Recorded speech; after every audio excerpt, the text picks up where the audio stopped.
जैसे ही आश्रम पहुँचे तो बाबा जी ने पूछा कि बिस्कुट खाने में कैसे थे।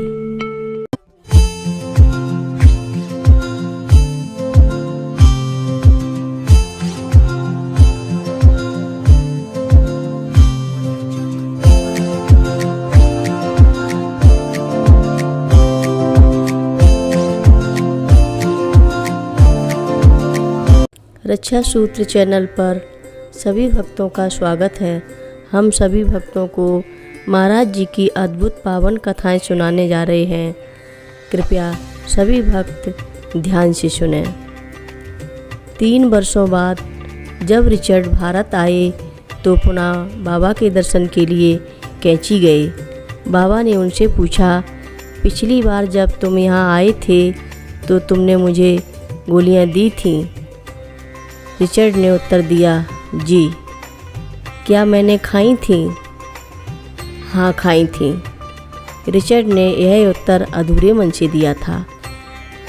महाराज जी ने पूछा, फिर क्या हुआ?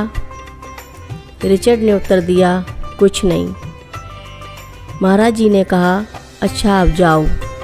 रिचर्ड वहाँ से चले गए। दूसरे दिन जब वे बाबा जी के दर्शन के लिए आए तो बाबा जी तख्त पर बैठे हुए थे।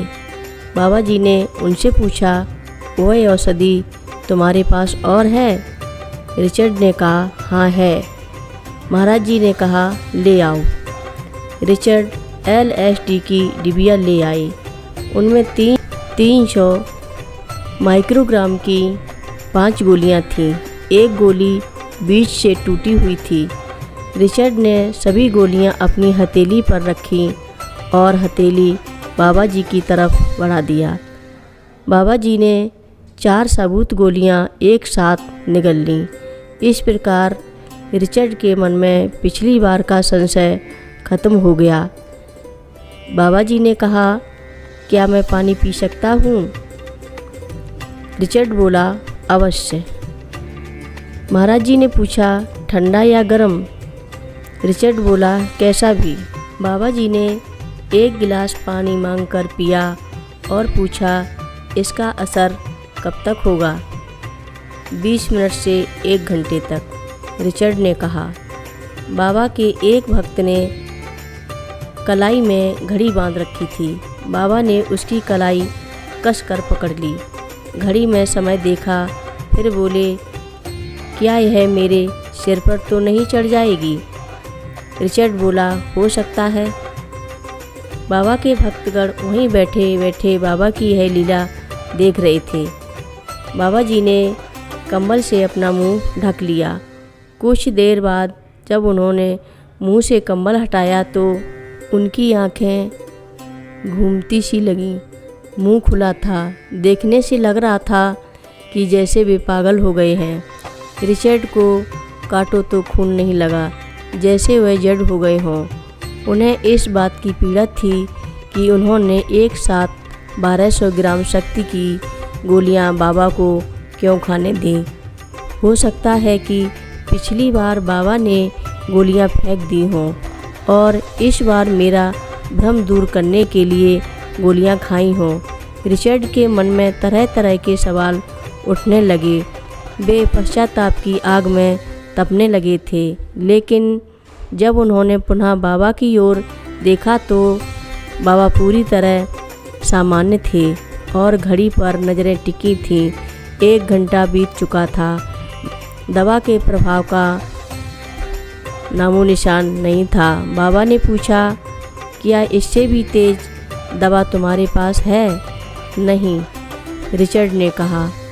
बहुत पहले कुल्लू घाटी में इनका इस्तेमाल होता था। बाबा ने कहा, किंतु अब योगियों को इसकी जानकारी नहीं है। इसके सेवन से मन ईश्वर में पूरी तरह लग जाता था, लेकिन बहुत से योगी इसका सेवन नहीं करते थे। उस दिन चर्चा यहीं ख़त्म हो गई। एक दिन रिचर्ड ने बाबा से पूछा कि मैं LSD की गोली ले लूं।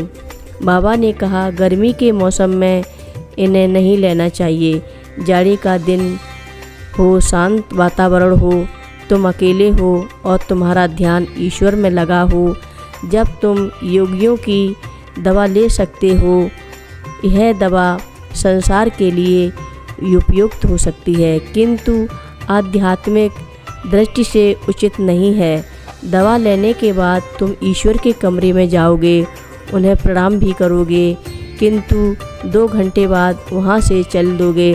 उत्तम औषधि है ईश्वर से प्यार, ईश्वर के प्रति आसक्ति, LSD सच्ची समाधि नहीं। डॉक्टर रिचर्ड का नाम बाबा ने रामदास रख दिया था। वे कहते थे, रामदास आसक्ति का त्याग करो। रामदास कहते, महाराज जी यह तो आपकी कृपा से ही छूट सकती है। महाराज जी झिड़की भरे स्वरों में कहते, यह सब लगाव छोड़ो, तुम्हें आश्रम नहीं बनाने चाहिए, किसी तरह का बंधन नहीं रखना चाहिए। फिर बाबा पूछते, क्या तुम्हारे मन में भी इच्छाएं हैं? रामदास कहते, हाँ महाराज जी कुछ तो हैं। बाबा कहते, तब मैं इच्छाओं से तुम्हें मुक्त कैसे करा सकता हूँ। एक दिन रिचर्ड एक महिला से घुल मिलकर बातें कर रहे थे कि महाराज जी सहसा वहाँ पहुँच गए। रिचर्ड को बहुत गिलानी हुई। बाबा ने उस स्त्री की ओर संकेत करते हुए रिचर्ड से कहा, इन्हें आप बहुत अच्छी शिक्षा दे रहे थे। फिर दोनों से बोले, आप दोनों को ब्रह्मचर्य का पालन करना चाहिए। इसके बाद बाबा अन्य विषय पर चर्चा करने लगे। सभी मंदिरों में स्त्रियों और पुरुषों के सोने की अलग अलग व्यवस्था होती थी। यदि वे पति पत्नी होते तब एक कक्ष में सो सकते थे। जब कभी अधिक भक्त आ जाते, पास ही वन विभाग के बंगले में सोने के लिए भेज दिया जाता। वहाँ 2 कमरे थे। एक दिन 2 पुरुषों और 2 स्त्रियों को वहाँ सोने के लिए भेजा गया। इनमें 2 पति पत्नी थे और 2 सामान्य स्त्री पुरुष। रिचर्ड ने सोचा कि एक कमरे में 2 स्त्रियां सो जाएंगी, इधर मैं 2 पुरुष। दूसरे दिन रिचर्ड को पता चला कि वे स्त्री पुरुष एक ही कमरे में सो गए थे, तो उन्होंने नाराज़गी हाजिर की और कहा कि यह बात सभी लोगों के आचरण के विपरीत है। फिर सभी लोग बाबा के पास पहुँचे। बाबा जी ने पूछा कि किस किस कमरे में कौन कौन सोया था। जब उन्हें बताया गया तो उन्होंने सिर्फ इतना ही कहा, बहुत ठीक। बाबा जी ने रिचर्ड से कहा था कि स्त्री को कभी मत छुओ। रामदास स्त्रियां तुम्हारे लिए सांप की तरह हैं। बाबा जी रिचर्ड के स्त्री प्रेम से परिचित थे, लेकिन बाबा की इस चेतावनी का कोई खास प्रभाव उन पर नहीं पड़ा। इसलिए जब रिचर्ड बाबा के दर्शन के लिए जाते तो बाबा उनकी ओर उंगली उठाकर कहते, कंचन और कामनी। रिचर्ड को पता चल चुका था कि अनेक भारतीय साधकों ने धन और स्त्री को आत्मज्ञान के मार्ग में बाधा कहा है। फिर भी रिचर्ड अपनी इस कमजोरी पर विजय नहीं प्राप्त कर सके थे। उन्हें लग रहा था आत्मज्ञान के मार्ग में बाधा कहा है, फिर भी रिचर्ड अपनी इस कमजोरी पर विजय नहीं प्राप्त कर सकते थे। उन्हें लग रहा था कि वे आत्मबोध के टकराव के रास्ते पर हैं और कभी न कभी इस टकराव का अंत निश्चित है। फिर भी उनका मन कंचन और कामनी के मोह से बिल्कुल विरक्त नहीं हुआ था।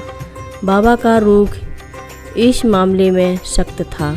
दिन के समय जब रिचर्ड मंदिर के पिछवाड़े होते तो बाबा उन्हें बुलवा लेते। हर बार वे बाबा के आगे नतमस्तक होते और हर बार उनकी ओर उंगली उठाकर कहते, कंचन और कामनी। फिर रिचर्ड को वापस भेज देते। रिचर्ड बाबा की इस सख्त चेतावनी को हल्के में लेते और इसे मामूली डांट भर समझते, लेकिन खुद रिचर्ड भी इस वासना से मुक्ति के लिए ईमानदारी से प्रयास कर रहे थे। ईश्वर से प्रार्थना करते कि वह उन्हें इस सांसारिक माया से मुक्ति दिलाएं। परंतु उनका प्रयास सफल नहीं हुआ था। 1974 में एक सूक्ष्म शरीरधारी स्त्री आध्यात्मिक शिक्षा के रूप में उनके पास आई। उस स्त्री ने कहा कि मुझे बाबा ने आपके पास भेजा है ताकि मैं आपको आध्यात्मिक शिक्षा दे सकूं। दोनों यौन संबंधी तांत्रिक क्रियाओं में व्यस्त हो गए। इस क्रिया के बाद रिचर्ड का स्त्री प्रेम हमेशा के लिए खत्म हो गया और उन्हें कामनी के प्रति विरक्त हो गई। उन तांत्रिक क्रियाओं के दौरान स्त्री को अपने शरीर में बने रहना अत्यंत कठिन प्रतीत हो रहा था। लगता था कि उसकी आत्मचेतना कहीं और उड़ती जा रही है। इसे आभूषणों के द्वारा नियंत्रण में लाया जा सकता था। रिचर्ड ने निश्चय किया कि इसे सोने की अंगूठी और कंगन दे दूं। वे एक शराब की दुकान पर पहुँचे। वहाँ बाबा के शब्द उनके भीतर गूंज उठे। कंचन कामनी थोड़ी देर के बाद उन्हें लगा कि स्त्री के प्रति उनके मन में जो भय था वह गायब हो गया है। स्त्री के प्रति उनकी लालसा लोप हो गया और वे आध्यात्मिक यात्रा के लिए स्वयं को तैयार समझने लगे। रिचर्ड ने उस स्त्री की शिक्षाओं को त्याग दिया। उन्हें लगा कि बाबा की कृपा से उस स्त्री से उनका संबंध हुआ था और उन्हीं की कृपा से उनकी आसक्ति समाप्त हुई। यह बात 1968 की है। रिचर्ड कैसी आश्रम में ही रह रहे थे। किसी काम से उन्हें दिल्ली जाना पड़ा। रिचर्ड पूरी तरह रामदास हो गए थे। भगवा वस्त्र धारण किए रहते थे, नंगे पांव चलते थे और ब्रह्मचारियों की भांति रहते थे। दिल्ली में अपना काम किया और कैची रवाना होने से पूर्व भोजन ग्रहण करने एक शाकाहारी भोजनालय में गए। भोजन किया। दोपहर का समय था। भोजनोपरांत उनके लिए 2 बिस्कुट और 1 प्याली चाय आई। उनके मन में आया कि यह बिस्कुट योगियों के खाने योग्य नहीं है, लेकिन बिस्कुट चूँकि क्रीम वाले थे इसलिए उसे खाने का लोभ संभ्रम नहीं कर सके। उन्होंने मुंह छिपा कर भी बिस्कुट खा लिए। फिर जैसे ही आश्रम पहुँचे तो बाबा जी ने पूछा कि बिस्कुट खाने में कैसे थे। हर रोज़ महाराज जी की कथाएं सुनने के लिए रक्षा सूत्र चैनल को अवश्य सब्सक्राइब करें, शेयर करें, लाइक करें और घंटी बजाना ना भूलें। कमेंट बॉक्स में लिख भेजें नीम करोरी बाबा जी महाराज जी की लीलाएं अपरंपार हैं, वो दुनिया से परे हैं। बोलो नीम करोरी बाबा जी महाराज की जय बोलो।